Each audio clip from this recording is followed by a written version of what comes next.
ته وکړه. دا واقع چې ډېره عظیم الشانه کلمه ده، حسبنا الله ونعم الوکیل. دا د مشکلاتو په وخت کې چې ته وې که نه، نو هغه کارونه به کوي چې ناممکن کار به کوي، ناممکنه هغه به له ممکناتو ته رسوي.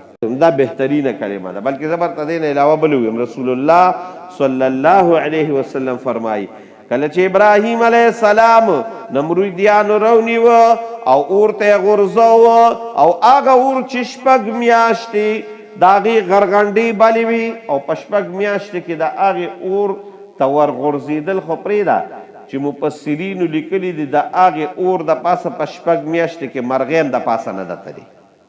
داسې سخت اور ابراهیم علیه السلام دقې اور ته غورځوي. خو چې کله دې اور ته غورځوي نو دقې وخت کې د ابراهیم علیه السلام د خولې نه یو کلمه ووته، او کلمه څه وه؟ حسبنا الله ونعم الوکیل. ای الله ته زما دپاره کافي یې. وایي چې الله چا سره وي نو بیا څه پاتې شو؟ چې الله را سره مل نه وي رحمانه، چې الله را سره مل نه وي رحمانه، نو که لښکرې را سره د دنیا وي نو څه کوي؟ او چې الله د سرې وي لښکرو ته حاجت نشته. ابراهیم علیه السلام یوازې څه وي؟ حسبنا الله، خدای ته زما دپاره کافي. او ته ونعم الوکیل بهترین کارساز یې چې ته څه کول غواړې هغه به کوې. هغه اور چې په ما دې دومره بروسه الله وکړه، نو هغه اور چې سوځول کوي هغه ورته الله ګلې ګلزار کوي، هغه اور ورته الله رب العالمین. دا د څه برکت و؟ علما ټول وایي دا د حسبنا الله ونعم الوکیل برکت و.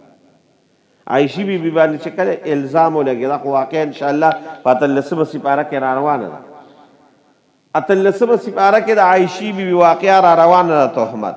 خو چې کله د هغې وقت ته دا راورسېدل چې پتا الزام ولګېده، او نعوذ بالله ثم نعوذ بالله ثم نعوذ بالله، الله رب العالمین دی د هغې وخت د خلکو خولیم د اور نه ډکې کې چا چې دا الزام ولګاو، او اوس چې څوک دا الزام په هغې باندې لګي، الله دې اور د خولې د اور نه ډکې کړي. وایي دې نعوذ بالله زنا کړې ده. نو دا خبره چې د عایشې بیبي غوږ ته راغله، وي خدایه څه وي، نو فورا یې د خولې نه وختل. وایي حسبنا الله ونعم الوکیل. ای الله ته زما دپاره کافي او ته بهترین کارساز یې، زما کارسازي وکړه، زما کار برابر کړه. نو الله ولا داسې کار برابر کړه، داسې د براعت اعلان یې ولو کړه چې په ډېرو خلکو الزامات لګېدلي دي او د ډېرو خلکو دپاره د براعت اعلانونه شوي دي. په موسی علیه السلام الزام ولګېده، یو ښځې پې د زنا الزام ولګېده، د موسی علیه السلام د براعت اعلان د هغه په غصه باندې وشو. ښځې وي بلکل دې ما دروغ ویلي دی او دې پاک دی. عیسی علیه السلام په مور الزام ولګېده، نو دا براعت دپاره عیسی علیه السلام په پنګوله کې په زانګو کې د هغې د براعت اعلان کوي چې زه الله بنده یم، زما مور پاکه ده، زه د الله بنده یم، وبرم بوالدتي، او زما مور پاکه ده. په ماشوموالي کې اعلان پاک شو. الا ده په حضرت یوسف علیه السلام الزام ولګېده، براعت دپاره ماشوم را مخکې شو. کمیس وګورئ، که مخکې نشلیدلي یوسف علیه السلام ګناهګار، او که د زلیخې کمیس د رستو نشلیدلي وي نو بیا یوسف علیه السلام ګناه، او که د مخکې نشلیدلي نو بیا زلیخه ګناهګار. فلما رأى قمیصه قد من دبر، کمیس د رستو نشلیدلو نو ګناهګاره زلیخه وه. که کمیس د مخکې نشلیدلي وي یوسف علیه السلام ګناهګار، او که کمیس د رستو نشلیدلي وي نو زلیخه. فلما رأى قمیصه قد من دبر، د رستو نشلیدلو زلیخه ګناهګاره وه. نو ګوی چا وکړه؟ ماشوم وکړه. کله چې یو جریج په بني اسرائیلو کې یو نیک سړی، په بخاري شریف کې قصه ده، نو د هغه باندې د الزام دغه ولګېده، الزام پې ولګېده د زنا. نو براعت یې هغه ماشوم چې کوم د ښځې نه پیدا شو، هغې وایي زه د جریج پاک ته وي، زه د یو شپین کوز یم. دا الزامات لګېدلي دي. کله چې په عایشې بیبي الزام ولګېده نو څه وایي؟ برا اعلان کېږي چې دا پاکه ده.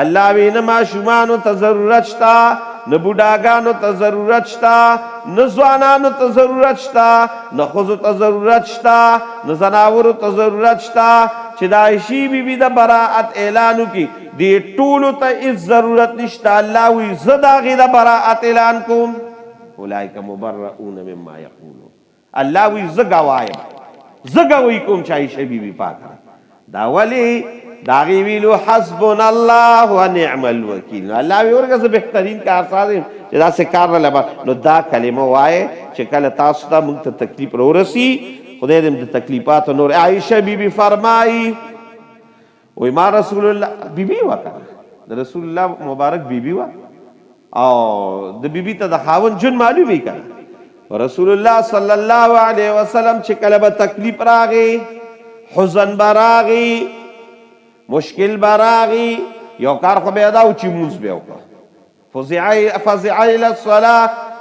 اذا حزبه امرا فزع الى الصلاه کله چې سخت کار راغی فورا به نفل وکړي او دویم کار به سو وی ما به هغه مشکلات ته داسې قتل چې کله په مخ باندې داسې چې کله مشکلات شي د سړی داسې لګي نو رسول الله مبارک په دا چل کاو مشکلات په خو چې وخت به مې کې خاو دا نو دخلین برات للحسبنا الله ونعم الوکیل دخلین به دار عائشہ بیمه بوریدل نو دا به د تکلیف په وخت کې وي د پریشانو په وخت کې وي نو چې کله پریشانې وي تکلیف وي او تاسو ته څه قسمه دغه راشي نو دا وایه خدا په سوچ او په فکر وایه هر څه الله رب العالمین زما دپاره او د دې نه مخکې ګورې توبه ډېره ضروري ده پریشانۍ چې کله راشي د خپلو ګناهونو توبه او بیا الله رب العالمین ته دا ذکر او اذکار د دې ډېره فایده ده